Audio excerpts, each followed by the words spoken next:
Well, good morning. Let's stand together and we'll go into worship. Psalm 150 verse 6 says, "Let everything that breathes sing praises to the Lord. Praise the Lord."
Praise the Lord with my whole heart. I will praise his holy name. From Psalm 103:1.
If sinful people know how to give good gifts to their children, how much more will your heavenly Father give good gifts to those who ask him? Matthew 7:11.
Some special music for you now.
passing quickly through your hand.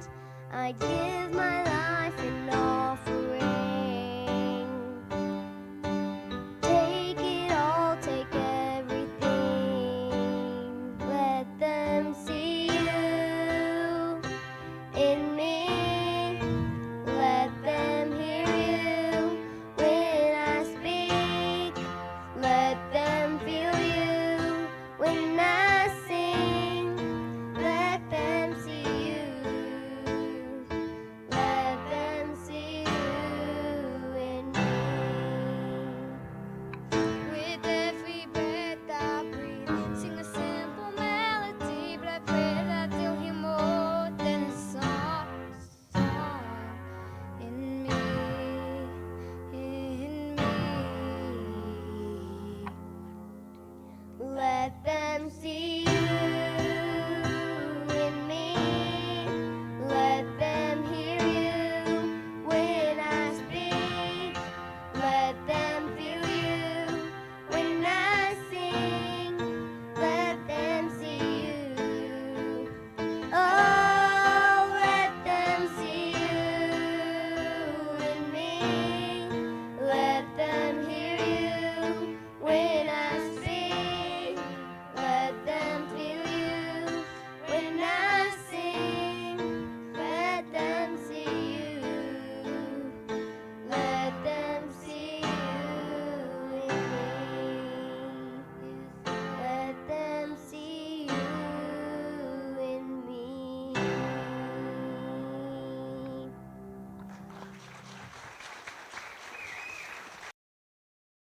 Good morning. My name is Jennifer Blehm. I see a couple new faces today. I'll let you introduce yourself. I'm her husband, Adam Blehm. So I just tag along for the show. Yeah. I think he and I both know that's not true. These are our kiddos up here on the screen. Anastasia on the far left here, she's 9. She's our ballerina, dancer. She's all the heart and emotion in the house, in every sense of the word, emotion. Eva's over here on the right, and she's the mechanical engineer in training. She loves to figure things out, use her hands. She's interested in cars, the whole thing, and she's about as wild as her hair, which is nothing but curls and chaos. So she's 4. This little guy in the middle is who we're going to be talking about today. That's Samuel. I honestly probably was too sleep deprived to remember when exactly that picture was taken, but he's 6 months now, and he's over there. He'll be signing autographs after service. So we are here today. Dennis asked us to come and share our birth experience with Samuel because we had a very interesting time bringing this little guy into the world. So I'm going to start out by reading a passage of scripture. So if you have your Bibles and you want to turn to Daniel 3, let me find it on my piece of technology here. Okay, so when I start sharing this passage, you may think, what in the world does this have to do with her birth story and what she's talking about? But I promise I'll circle back to it. Okay, so pretty much everybody knows the story of Shadrach, Meshach, and Abednego. Faithful men of God, King Nebuchadnezzar does not like that they won't bow down to any other gods except the one true God. And so he lets them know, hey, if you don't bow down to these other gods, then we're going to have some trouble. And I'm going to throw you in my giant oven, and then nobody will remember who you are, and that's going to be the last anybody ever heard of you. But obviously God had other plans for them, and their story is something that I resonate with on a couple of levels at this stage in my life. So I'm trying to figure out where I was planning on starting. So to summarize, Nebuchadnezzar throws them in there, and as we know the story goes, they're standing outside the furnace, and he has cranked it up, several levels, so much so that people can't even stand outside of this furnace without getting burned up. And he tosses Shadrach, Meshach, and Abednego into the furnace, And Nebuchadnezzar looks in the furnace and he goes, last time I remember doing basic elementary math and learned how to count to 3, it did not equal 4. He looks in the furnace and he sees 4 people in there. And he thinks to himself, that's not right. Something's not adding up literally. And he says to his men, didn't I put 3 men in the furnace? And they're like, yes, absolutely. And King Nebuchadnezzar goes, I see 4 men in the furnace, and one of them looks like a son of the gods. And we know that what happened was that God had another plan for Shadrach, Meshach, and Abednego. So much so that he looks at King Nebuchadnezzar and he says, you can do whatever you want, and you can bring whatever, kind of disaster on Shadrach, Meshach, and Abednego that you want, but I'm so much bigger than you, King Nebuchadnezzar, and I'm so much bigger than your weapons, and I'm so much bigger than these false gods that you have tried to establish and tried to get my men to bow down to. So much so that I am stepping into the fire with them, and I'm going to protect them because I'm bigger than whatever you have in store. And so King Nebuchadnezzar, after seeing that they're safe and that there is another one in the fire with them, they come out of the fire, and King Nebuchadnezzar says, praise be to the God of Shadrach, Meshach, and Abednego, who has sent his angel and rescued his servants. They trusted in him, and they defied the king's command, my command, and were willing to give up their lives rather than serve or worship any god except their own God. Therefore, I decree that the people of any nation or language who say anything against the God of Shadrach, Meshach, and Abednego be cut into pieces, and their houses be turned into piles of rubble, for no other God can save in this way. My husband said, boy, Nebuchadnezzar runs really hot and cold, doesn't he? One minute he's like, whatever, I'll make my own gods, and the next minute he's like, hey, I'm going to destroy your house and everything that you own if you say anything bad about their God. He needs to maybe split the difference a little bit.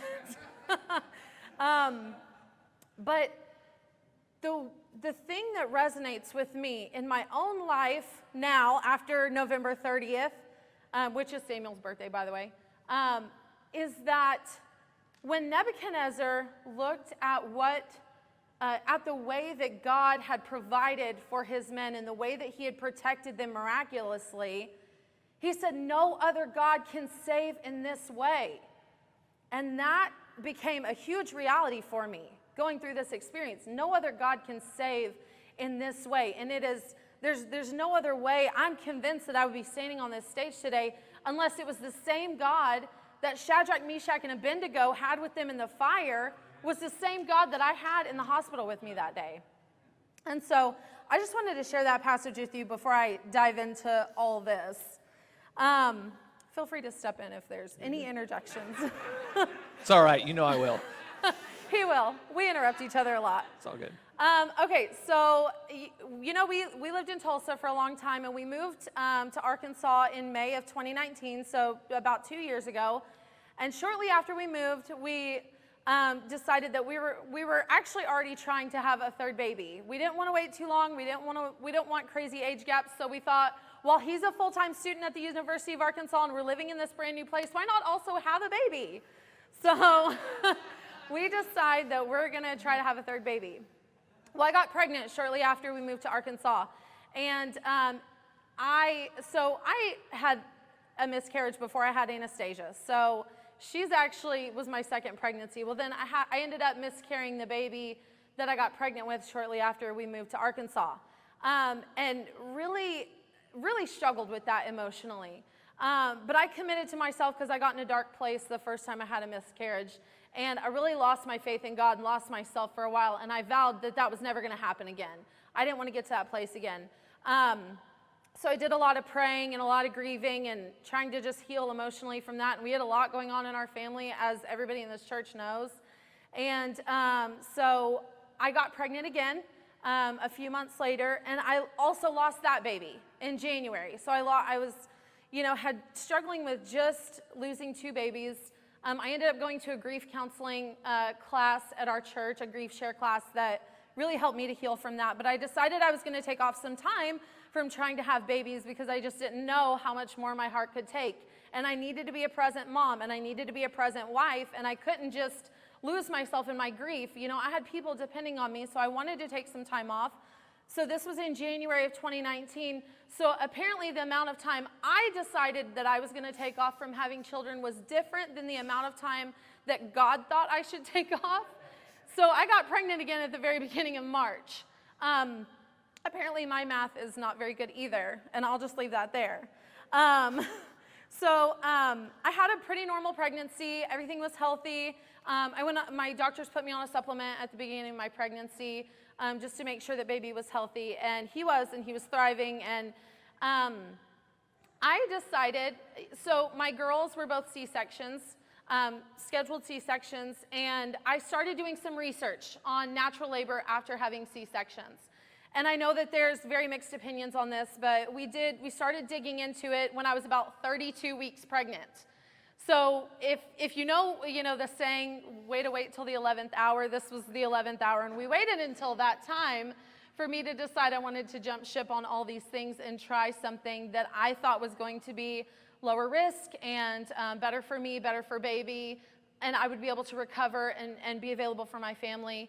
And so at 32 weeks, we consulted a new OBGYN who was very much in favor of this idea, very supportive, an actual OBGYN. I didn't go to like a witch doctor in Arkansas. I mean, if you know me, you know I'm pretty crunchy. Like, I like the alternative, natural stuff, but I went to like an actual like doctor. And, but I also consulted with a midwife. And so I wanted a team of people who were supportive, but who were educated in this and who could coach me along and help me to do this the safest way, the most intervention-free way possible. And so that's what I felt like we were doing. My OBGYN sat down with me at one of my appointments about a month before I had him and said, you need to get an epidural at the beginning of your labor. And I'm like, full stop, I'm sorry. I'm doing this so that I don't have to have medical intervention. So I think that I'm gonna ignore what you're saying about the epidural. For now, we'll table that and we'll come back to it. But he was like, no, let me explain to you about the epidural. In your particular case, if we need to take you for an emergency C-section, there may not be time to administer medications before we need to get in and get the baby out. And so I was like, ooh, that's scary. That sounds very scary. How long have you been a doctor? 30 years. Okay, how many times has this happened in 30 years? Twice. And I'm like, oh, I'm fine, okay? I love Jesus, and I'm gonna be okay, all right? And so he really was pushing the epidural. And then he said, I'm gonna schedule you for an induction on December 2nd. And I was like, go ahead and schedule it, but I'm gonna have this baby naturally intervention-free before December 2nd. So I kind of was ignoring what my doctor was saying and decided that I was gonna go my own way because I knew, and my research told me, that especially in cases of trying to deliver naturally after a history of C-sections, that intervention is most likely going to lead down the path of having a repeat C-section. And so I did not want that. So I'm thinking in my mind, no meds, no intervention, just put me in a room and let me do my thing, okay? And so that's kind of the mentality that I went into my birth with Samuel. Educated, I had a team, and I felt ready. I think that you want to chime in at this point, right? Yeah, sure. So hey, we talked this out, and I know he's got some stuff to say. We did talk about it, and I got permission to interject. So yeah. what I kind of want to do is to give a little bit of my perspective of how everything's going on. So when she talks about the 11th hour, right, 32 weeks in, I'm the kind of person that generally I like to make plans, right? And I don't mind if plans change or if we have to augment plans. Like, I can fly by the seat of my pants a little bit. That's kind of fun sometimes. But with this whole thing, it's like, all right, we've been through this twice. I know how this goes. We got it set. This is going to be our last kid, and all I can think of is the first, year of no sleep, right? She doesn't remember this stuff because she's the mom, and we both love our kids, but she remembers all the good times from the first year, and I'm thinking, oh, goodness, okay, so I've got this. All right, here's what's going to happen. Here's what's going to happen. And then she says, you know what? I think I want to do this all naturally. Say what? And we've been married long enough that I should have known this was coming. But so my first thing to do, so this is kind of how our relationship works. My first thing to do is I'm going to ask a ton of questions. I'm going to ask, okay, what about this? What about this? Okay, and it's never just a single question. It's always, okay, great answer. Where did you get that information? Okay, now what about that source? Like, what do we know about that source? And so that's just kind of the way that I work. And to her credit, we've been married long enough that she's like, oh yeah, here's American College of Pediatrics, here's this group of gynecologists and so forth. And so we talk through this a lot. And for me, one of the things that I've learned in almost 15 years of marriage is that trust is a big thing, right? Where if it was me making all of these plans, this is not the way I probably would have done it. Of course, in my walk with God, if it was me making all of these plans, if it was me doing the math, right, not how I would have designed my life, which is a good thing. Good thing that I wasn't the one in charge there. So what I had to learn to do was to trust. And like I said, by this point in our marriage, I've come to a point where she knows what I'm going to expect in terms of explanations and things like that. And so I know that I can trust. I can trust her that she's thought through these things and that, hey, listen, I'm not the one going through pregnancy. I'm not the one going through birth. So, hey, maybe I'll defer to you on this one. So this is kind of my experience is seeing it as kind of being beside her, but not the one that this is primarily about. Having to learn to say, hey, I'm gonna support you here, and you're doing a lot of legwork, you're doing a lot of preparation, and okay, like I'm gonna stand behind you here. Yeah, and I was really grateful for that. He was really skeptical at first until we, sought wise counsel from, people who had kind of been down this road and people who knew the research, and then we did our own research and did a lot of praying about it. I mean, we didn't enter into this decision lightly, and we just believed that this was the best option. So due date is approaching, and it's the week of Thanksgiving, and I'm still about 16 and a half months pregnant on Thanksgiving, cooking dinner for me and Adam and the girls, and I'm just like, I just need to get through this. And so I thought, if I cook dinner for us, Thanksgiving dinner, maybe that will induce labor, but it did not. I didn't mind. So on his birthday, which was a couple days after Thanksgiving, I actually went into labor that night. And so about 8 p.m., the girls are awake, and I start having strong contractions. But I was getting through it. The plan was that I was going to do the early stages of the labor at home, and then when I went into active labor, we were going to transfer to the hospital. And so that was kind of the game plan. So I labored at home for several hours, and I labored all through the night. And I was crawling and army crawling, and I was bouncing on my yoga ball, and I was like doing all the coping things that, the laboring moms do. And I was doing okay. And I got in the shower, and I was like handling it pretty well. And I remember at about 1 to 2, my contractions started to slow down, and I was like, no, I already pre-gamed, okay? We had the tailgate party. I pre-gamed. The announcers are ready to call out the plays to the spectators. Everybody's ready. And baby was not ready. And so I went to bed, and about 4 a.m., my contractions full stopped. So my girls wake up, and they're like, you're still pregnant? I mean, mad. And I'm like, nobody is more upset about this than mom, okay? But I appreciate that you're emotionally invested.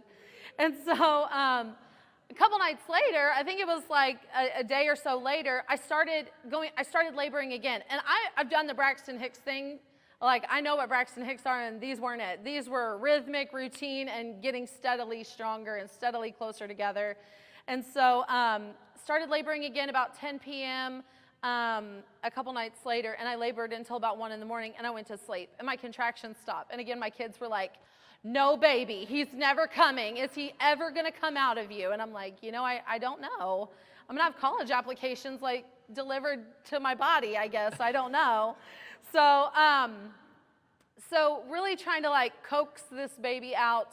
So then we went to church one morning and we came home and I was just feeling kind of like tired and just kind of like my muscles were just doing something. And so I didn't believe it because I'm like, you know what? You're the boy that cried wolf, okay? So so we start doing crafts at our dining room table after church that day, and I remember about 3 p.m. I was like, oh, contractions are starting again, and so I started tracking them, and I had a little, I downloaded the app. I was going to be really proactive, like, oh, they're 8.57 minutes apart. And this is how long they are. And so I was tracking all my contractions, and I had contractions for about 3 hours. And they were still about 8 minutes apart, getting to about the 7-minute mark. And so I was like, okay, no reason to like rush anywhere yet. And so I had scheduled C-sections. I had never felt the sensation of your water breaking. Okay, so I'm sitting at the dining room table, and I feel like somebody like thumped me in the stomach, and I'm like, that was weird. Well, I need to go to the bathroom because when you're pregnant, you always have to go to the bathroom. And I went to the bathroom and my water broke. And so I was like, oh, yes, this is game time. And I'm like, oh, these contractions are different. This is really happening. No more pregame, like we're in the first quarter. So my contractions instantly went from being about 7 to 8 minutes apart to being about 1 minute apart. And I don't know why, but I guess this baby was ready. So I called my midwife, and I'm like laboring in the bathroom, and I'm like breathing through it, and I'm like, okay. And I've got my midwife on speakerphone, and I'm giving her all the things, and I'm like, listen, contractions are 1 minute apart. We're not doing anything at the house. Jennifer's going to the hospital. Hospital now? Yes, please, thank you. Meet us there. So I try to yell to Adam, but like my abdomen's busy, so I was like, Adam. And so he kind of hears me, and he's like, are you talking to me? And I'm like, listen, it's the real deal. Water broke, everything. Get my things. We're moving out. So he calls my cousin to meet us at the hospital to take our children. We get to the hospital. On the way to the hospital, I've got my mom on the phone, and I'm breathing, and it's, everything you see in the movies. He's got hazards on. He's like NASCAR down the highway. Like, I'm like, listen, if you get pulled over, just ask the police officer if he's ever delivered a baby, because this is happening now, okay? So we do get to the hospital, and I walk in, and it was so wild having a baby during COVID, too, because this chick, I like walk in, and I'm like, like breathing through these contractions, and this lady, bless her heart, walks up to me with a mask. And like, I have a voice and I use it and I speak for myself. And I was like, no, thank you. And she's like, no, you need to put this on, And I put my finger in her face and I said, I am not putting that on my face, okay? I can't breathe, I'm not putting that on my face. And if you wear masks, like, please no disrespect from me, but I needed to breathe. And so I was doing it, and I felt like I was hanging in there, and I labored in triage for an hour. I was sitting up in my bed, and I was calmly and smoothly and just very rhythmically going through these 1 minute apart, very strong contractions, and he was like very softly like counting the seconds, because I knew if I got to 30 seconds, I had hit the peak, and then I was going to start on that downhill slide of the contraction, and so I was feeling so good. And I know, like, can I just be honest here? Like, I know humility has a place in the church, but can I just toot my own horn and say, like, for a lady who had never been in labor, I was doing pretty good, okay? I hadn't punched anybody. I hadn't said any naughty words to anybody. I hadn't told him how much I regret, like, trying to bring this baby into the world. I had been very nice to everybody, just breathing and minding my own business, and I felt like I did okay. And so I distinctly remember thinking, I feel like we must be getting close, because they're close together and they're getting stronger, and this is, and they laid, and I had not really been able to like lay back. I had tried a couple times to lay back, and I was like, no, I don't like that. My body is not liking that. My body wants to stay like sitting up. So I sat up, and I was just trying to listen to what my body was telling me. And so that's what you do in the hippie world. You know, your body speaks and you listen. And my body was saying, girl, do not lay down. You don't like that. So but they laid my bed down, like full down, to transfer me to my labor and delivery room down the hall. And as soon as they did that, from like this wall to that wall, down the hall to my room, everything just changed. Everything got completely different. And so I started this contraction on the way to my labor and delivery room. And instead of just feeling like I was in control and I was moving through it rhythmically, everything stopped and my body took over and I was out of control and I started hyperventilating and I got nauseous and I started shaking and I started sweating and I just felt like something's not okay. And so I clenched my eyes shut and I like couldn't open my eyes. I was just focused on the pain. And I get to my labor and delivery room and my midwife hadn't seen me yet. And so she's like, are you doing okay? And I'm like, I can't breathe. And I was trying to like let her know, like, so they kind of like, you know, hobbled me over to the bathroom and I sat down and I'm trying to let go of this, whatever it was. And I remember for like 20 minutes, I mean, it was like a 20-minute long, like scale of 1 to 10, it was a 12 kind of contraction and I couldn't see and I couldn't breathe. And I was just not in a good place. And I said, I need an epidural, okay? Crunchy Jennifer wants an epidural. Put the needle in me and put the medicine in my body, please. And I remember my midwife got right in front of me and she's like, I believe you can do this, okay? She was really trying to cheer me on. I believe you can do this, okay? Let's try this. Let's get you a birthing ball and let's try some things that we practice. And I'm like, okay. And so I kind of crawl on my hands and knees out of the bathroom into the labor and delivery room. And I'm like, and so I get on the birthing ball and I'm like, no, I can't do this. I can't do this. And so they help me up on my bed and I'm sitting up again and I feel somewhat okay, but I still can't really breathe. And I tell the nurse, I'm like, no more coaxing. I'm not trying anything else. I need an epidural and I need it now, okay? And so they give me the epidural and I just like remember feeling so defeated. Like I had just ran out on everything that I was trying to do. Like I had just totally jumped ship and this was not what I wanted. And so I just felt like I had really failed. Well, they gave me the epidural, but it was like a low dose or whatever. And so the anesthesiologist was like, I gave you like a little bit. You can still move and you can still get into position and roll and do everything else. And here's, here's your buzzer or whatever. Buzz us if you want more epidural, I guess. And so I was like, no, I'm good with this. And so I could still feel my contractions, but I felt like I had overcome that really intense pain. And I just thought, okay, we're past that hump. Well, I started feeling some shoulder pain and I started shaking really bad. And this continued on throughout my entire labor. And what we later found out was that shoulder pain in patients who have an epidural is associated with uterine rupture. And so what had happened without us realizing in the hospital was that my uterus had started to rupture. It hadn't fully ruptured, but it started to rupture. And I told the nurse, I said, my shoulder hurts. Like, is my heart okay? Like, I thought I was having a heart attack, y'all. I thought this baby was going to do me in from a heart attack. And so my shoulders started hurting, and I shook through the whole labor. And this went on all night. They came and checked me, and the first time they checked me, and that nurse looked at me, and she said, you're at a 3. I was like, you're nice, but I'm going to kick you in the face. Do not say the word 3 to me again, because I know that I'm at a 10, and you're wrong. But no, I was at a 3, and so I labored all night with a partially ruptured uterus, and I don't know if you know about this, but typically in cases, or from what my OBGYN told me, in cases of uterine rupture, it's like a matter of minutes. You have to get the baby out now, and you have to repair so that mom and baby both live. And I labored all night with a ruptured uterus without realizing it. Well, baby's heart rate had been up and down, and they had been monitoring him, but he was still within the realm of like, we'll watch him, and if it starts to go further south, then we'll go get him out, but let's keep you. And I was rolling, and I was flipping, and I was up on my hands and knees and rocking and doing all these things because they believed that if baby could just get in a better position, then his heart rate would adjust, and we didn't realize what was going on.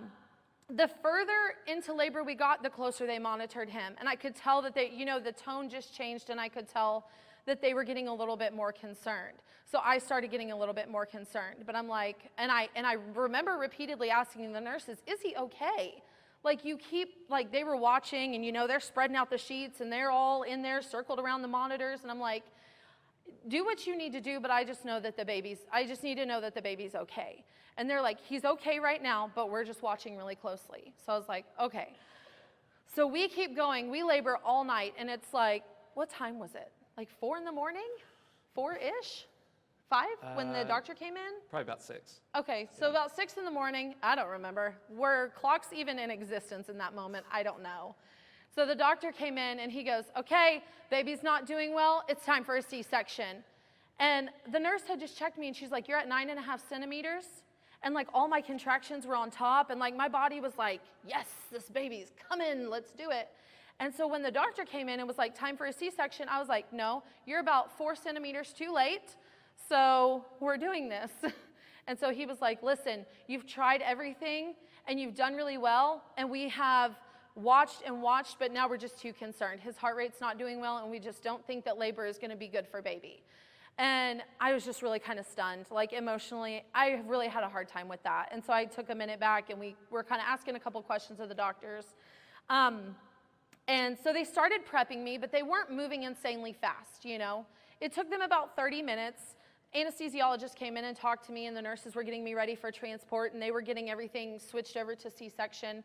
And so when they started, you know, I had been kind of sitting up and kind of laid over on my side or whatever, and they laid my bed back down again to transport me to the operating room, and that same thing happened, like what happened the first time they transported me. When they laid my bed back, it was just like an intense, like all-consuming pain, the sweating, the shaking, the nausea, everything. And we got to the OR, and I looked at the nurse and I said, like, I'm just going to be honest. So I'm sorry if this is maybe a little too much. I'll try to say it nicely. But when we got to the OR, I said, listen, I'm going to be sick. And no sooner had the words left my mouth than a lot of other things did too. And I was violently ill, like unbelievably, like I had never been in my entire life. And so I was just repeatedly getting sick. And so I finally like collected myself, and they started prepping me, and they were like, okay, Jennifer, we're gonna move you to the surgical table, and we're gonna get you, and the anesthesiologist was up here in this region somewhere, and she's like, okay, we're gonna do a spinal block, okay? First thing we're gonna do is a spinal block, and then if you start feeling like you're not handling things well, I can give you a light sedative so that you're still awake when baby gets out. We're going to get you draped. We're going to get you, we're going to go ahead and open, and then we're going to bring your husband in for the delivery of the baby. And I knew all this. I'm like, oh yeah, C-sections, like I get it.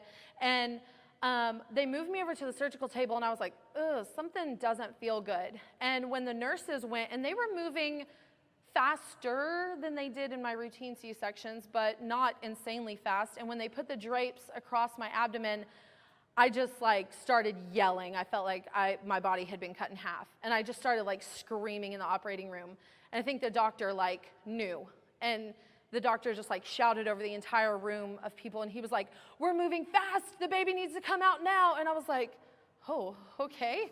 And so they kept draping me, and I started screaming again. Like the pain was just unbelievable. And it was similar to what you see in the movies. There's just a lot of like metal clanging with the clamps, and it was just chaos.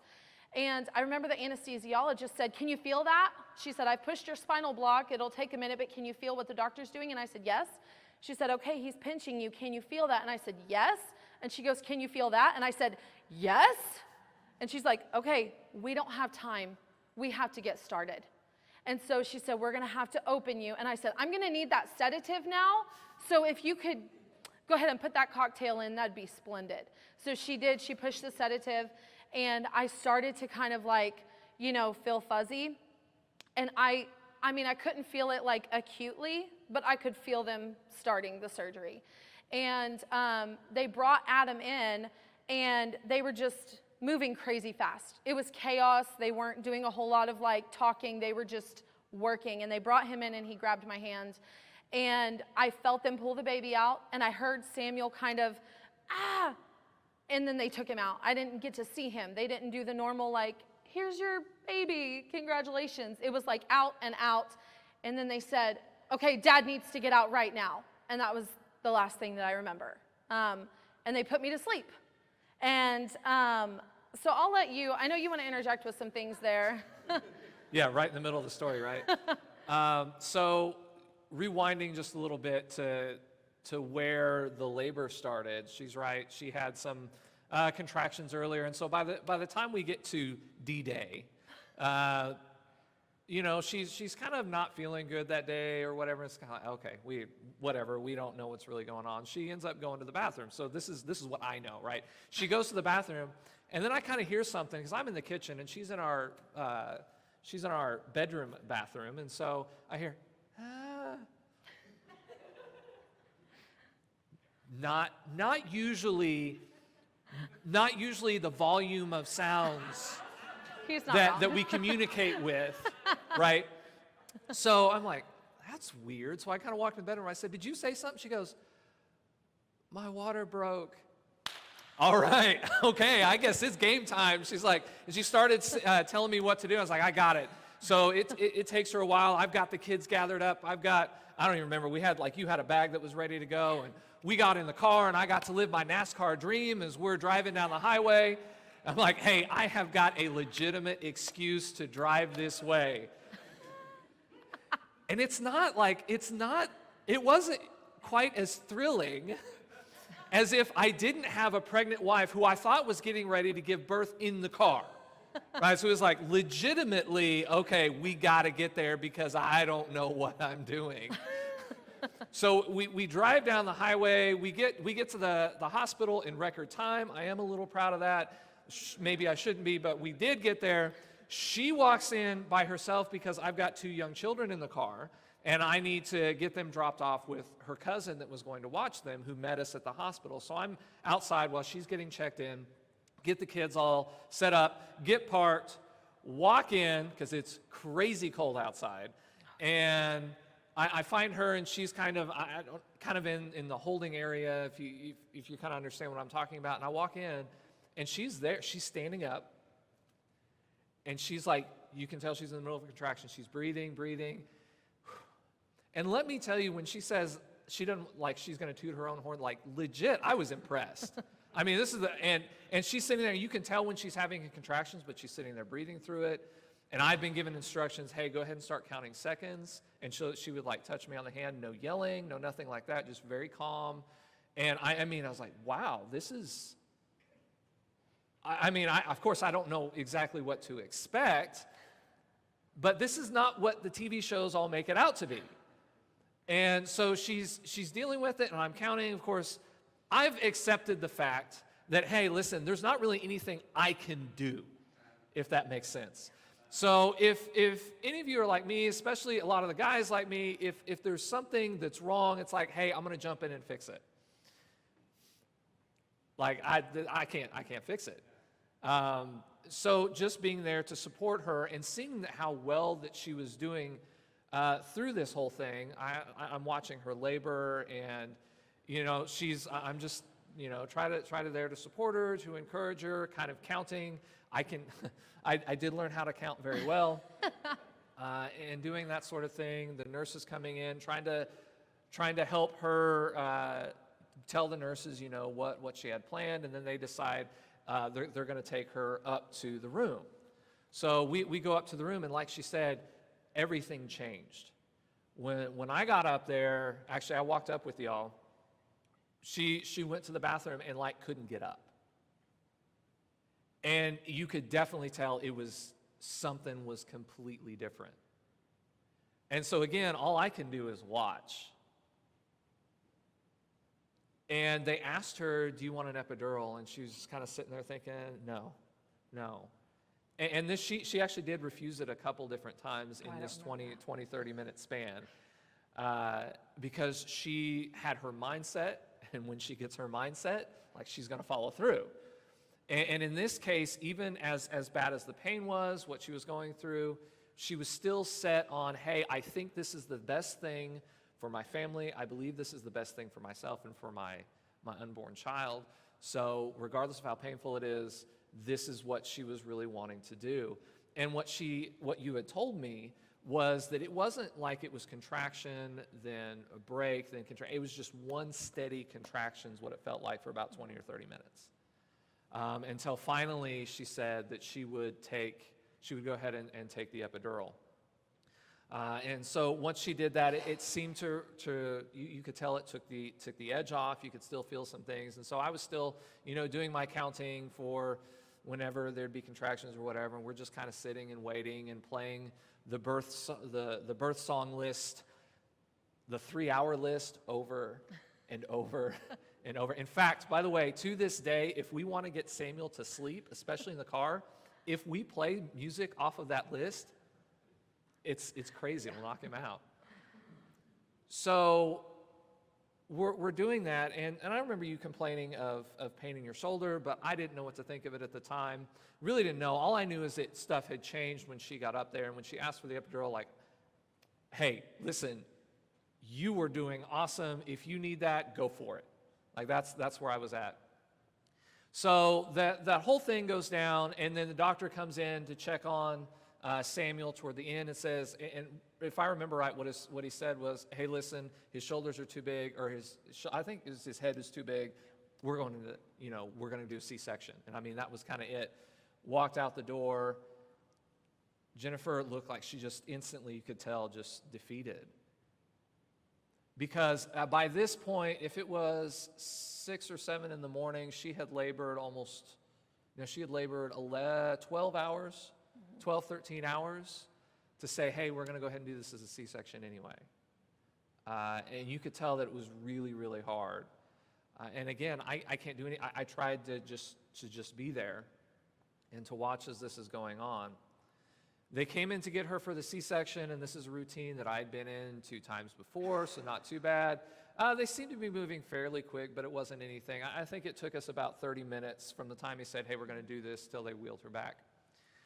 Well, so I'm waiting in the room for them to come get me, right? I get all dressed up. I've got stuff over my shoes and the gown and the nice fancy hairnet and, all this. I'd have one for my beard too. And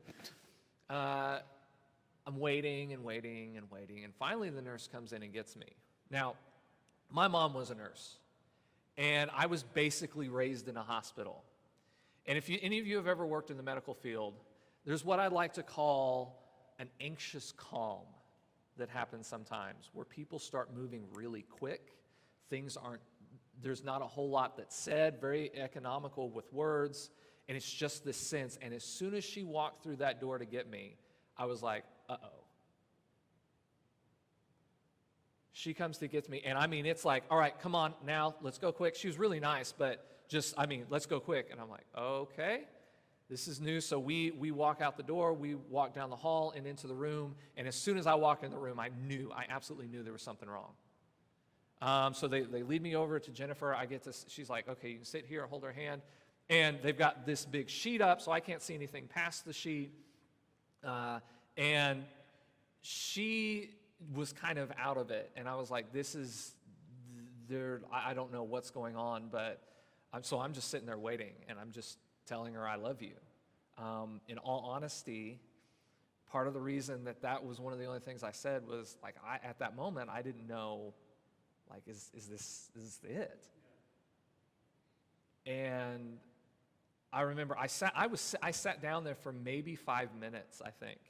And then they're like, all right, we need to get Dad out of here. We need to get Dad out of here. And they took me out as they were delivering the baby, and I didn't hear my wife, and I didn't hear a baby. And I was out of the room. And so I was sitting in our hospital room, and this is the only time this has ever happened in my life. I'm the kind of person who, when there's maybe a stressful situation or something that anxious is going on, I can usually kind of extract myself a little bit to think about the situation objectively, to kind of weigh pros and cons, probabilities, next steps, this kind of thing. Like that's just kind of in my nature, who I am, and I couldn't do it. I was kind of sat there trapped, and I was like, I can't think about the what ifs. Because normally I'm a hope for the best but plan for the worst kind of person. And I'm like, I can't let my mind go there. I just cannot do that right now. And so all I can say is, hey, God, like, that's it. Just, hey, God, like, you know. You know. And then I'm trying to remember, maybe 20 minutes later, nurse came and got me and says, hey, do you want to see your son? Yes, I do.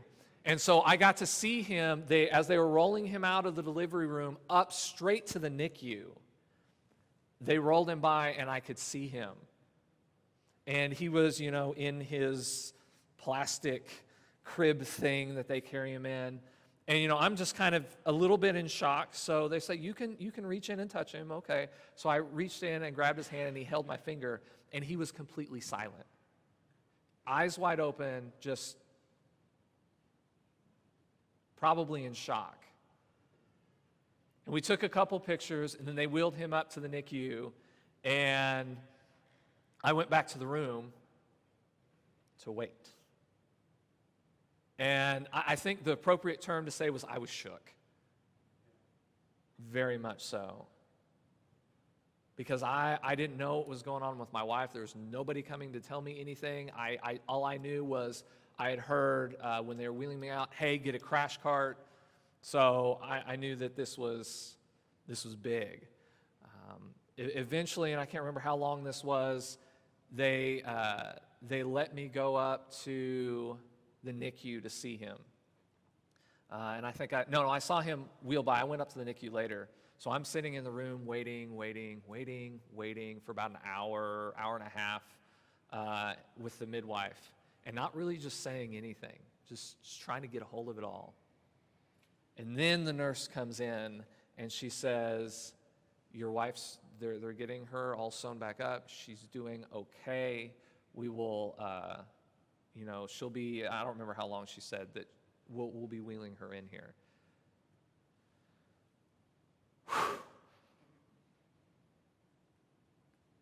That was, and it's hard to explain, right? If you've ever been through anything like that, that's just really hard to explain what it's like. But it was just kind of okay, whatever else happens, like we can work with this. We can deal with this. Yeah, and so when I woke up in the recovery room, I had no idea. Like, I didn't even know that they had put me out until I woke up and I was in a different room.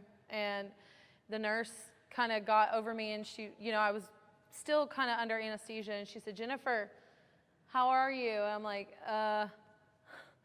She goes, your uterus ruptured. And the baby came out of the uterus of the ruptured area and up into your abdomen. From the waist up, his head and shoulders had come out of the ruptured area and into my abdomen. And she said, he's alive. They repaired your uterus. We just want to see how you're doing, and then we're going to take you back to your room. And I said, how's my son? And she said, he's okay. And I said, where's my husband? And she said, he's waiting in your room. And I said, does he know I'm alive? And she said, I don't know. And I said, you need to go, and I'm like still kind of sedated, and I said, you need to go find him and tell him I'm alive. And she goes, okay, well, we're going to take you down there. And I said, no, you're going to go down the hall, and you're going to tell my husband that I'm alive.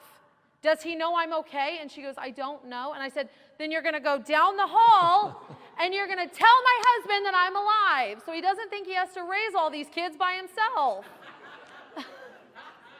And I was very adamant. And after I kind of insisted, she was like, okay, which I assume is when she came in the room. And I asked her, I asked her a few times, I said, is my son safe? And she goes, yeah. And I said, is there anything wrong with him? And she said, no. And I said, but he's okay. And she was like, yeah, he's okay. And I was like, okay. And I just melted down and I just started sobbing. And I'm not much of a crier, but I cried a lifetime's worth of tears in that moment. And I guess I was apologizing or something, because she said, it's okay. It's okay. You're okay. Your son's okay. And I just lost it. And I kind of collected myself and I took some breaths and I was like, I'm okay. I lived. I'm alive and I'm breathing. And so she took me down to my room and I saw my husband and I think I started crying again, but I can't really remember. And I said, where's my son? And she said, he's in the NICU. And I said, okay, so you can bring him in here now, right? And she said, no, he has to stay in the NICU for 24 hours. We can try to bring him in at 12 hours. And I said, okay, well, I'm going to go down there and I'm going to nurse him she was like, no, you can't see him. And I was like, and so for the first 12 hours, I didn't get to see my son, and I was a wreck. And there's like one thing that like really sends me into a frenzy and like really cuts me to the core, and that's anything dealing with my children. And I was a wreck. I was talking to my mom, and I was just sobbing, and I was like, I can't even see him. He's just in there by himself. Like, I can't even see him. I can't feed him. I can't touch him. I like haven't even seen his face except through a picture, and I wasn't okay. And I remember I had been pumping, you know, and they had been feeding him donor milk and yada yada. And I remember I was getting ready to pump for like the second or third time that day. It was like 5 o'clock in the evening, and she said, hold off on pumping. And then a couple minutes later, she said, we have somebody who wants to see you. And as soon as they brought him in and like handed him to me, I just about drowned that baby in tears. I was just crying all over him. I was just kissing all over him. And it was, I felt like, okay, like I'm whole now. And I really struggled with guilt. And I have kind of been all over the map with my emotions. I've thought to myself, am I being too dramatic? Like, did I over-dramatize this? Like, you know, maybe it really wasn't as big of a deal as I felt. And so I kind of struggled with that. But I ended up deciding, and then I like wondered, why did this happen to me? I did a lot of praying, and I had a peace about it. And I really asked God, like, why did this happen to me? So I kind of went through all the emotions you go through when you go through a trauma.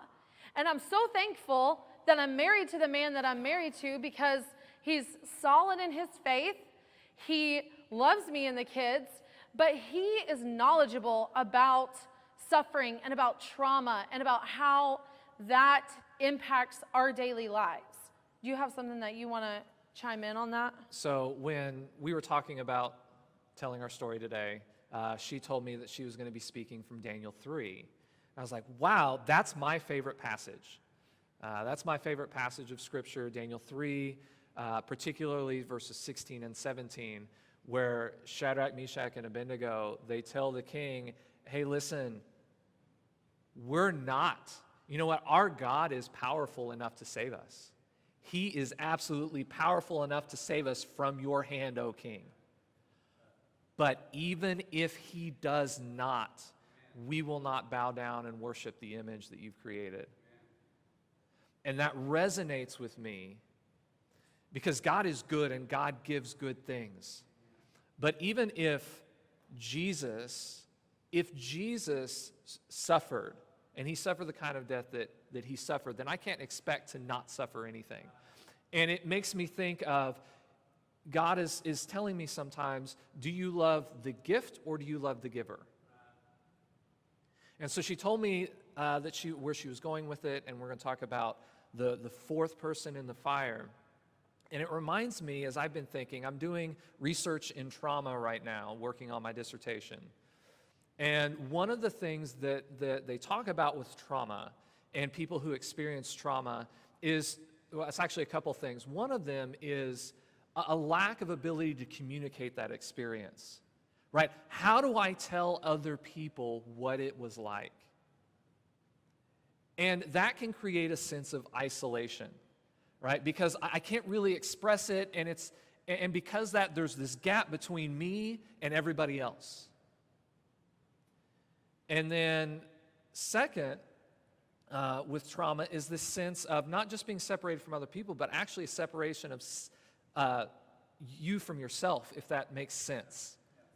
Like, here is, a lot of people will talk about, like, when I was going through this, it was almost like I wasn't even in that spot, I was looking at it from a distance, right? And so that makes me think about the incarnation, God with us, becoming flesh, becoming one of us, and identifying with us. And part of the reason I think that that's so profound is that we have a God who identifies with us even in our trauma, even in our pain, and even in our suffering, so that when we are in the fire, so to speak,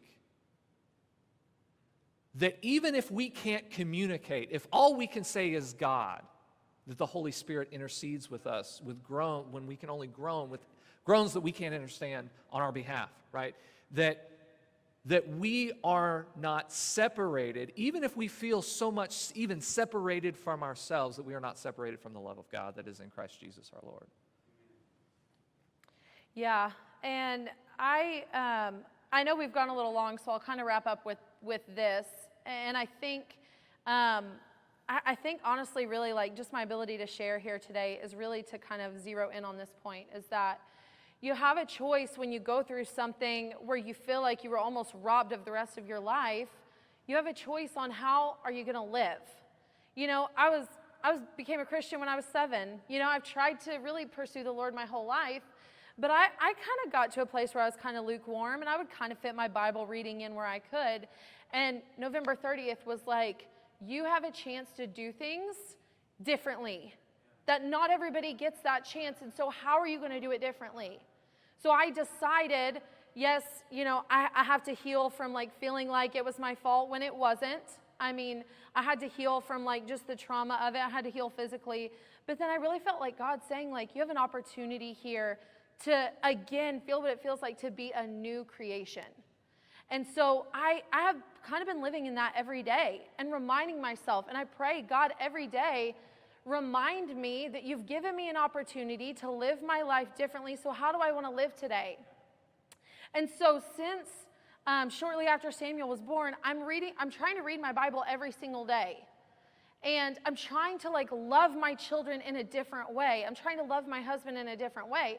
Not to say that I was horrible before, and not to say I'm Mary Poppins afterwards, because that's really not the truth. But I have an opportunity, and I was faced with what is the most important thing. And what is the one thing that sticks with us when everything else fades away? And that's eternity, and that's Jesus. Amen. And so I've always believed in Jesus, and I've always loved Jesus, but now there is a reality in my life that one day I get to be with Jesus. So I want to know him now and be known by him now and tell other people about him now. And I can't know him if I don't know anything about him. And I can't know anything about him if I don't read my Bible. And I mean, that's Vacation Bible School 101, right? And I've always known that, but I really took it for granted. And after November 30th, I don't take things for granted anymore. And it wasn't like this long sickness, and it wasn't like this long drawn out thing. It was like a moment where my life hung in the balance, and God stepped in the fire with me and pulled me back and said, you know what? I have a little bit more that I need from you on this earth. And so I'm just living each day like trying to find what that purpose is. And so I remember sitting in the follow-up, because, you know, I'm like this, you know, you do kind of get disconnected. And then I kind of like, I'm an over-dramatic person, but I'm like, I don't want to spin this into something it's not, okay? I don't want to exaggerate this. That doesn't feel right. But we went to a follow-up a week after he was born, and we were sitting in the pediatrician's office, and I had never met this doctor before, and we're sitting there, and he's asking me questions, and I share this with him. And I said, do you have any patients that have gone through this? And he said, not one in all my years of practice have I ever had a patient that has been through this. He said, you and your son are lucky that you are both alive right now. And I'm like, I'm not lucky. Luck did not play a part in this. God designed it that way. God designed it so that Samuel and I both survive. For purposes I'm sure I don't even know right now. But I decided on that day I'm going to set my eyes on eternity. I'm going to shepherd my children. I'm going to disciple my children to set their eyes on eternity. I'm going to encourage other people to set their eyes on eternity, because I know, just like Shadrach, Meshach, and Abednego knew, I know that there is a God that can only do the things that God does, that can only do the things that God did in the furnace, and that can only do the things that God did in the hospital that day. And so I hope that, you know, when you encounter, you know, moments like this where you see God work in miraculous ways, I hope it reignites your faith like it's reignited my faith. Or maybe I hope it like lights that fire for you the first time, because I am living, breathing proof that there is no other God that can save in this way. So anyway, that's our story. Thank you for your patience. Thank you for sitting and listening and just giving us the opportunity to be here today. And that's kind of the end of it. Do you have anything else you want to add? No, I'm good. Okay.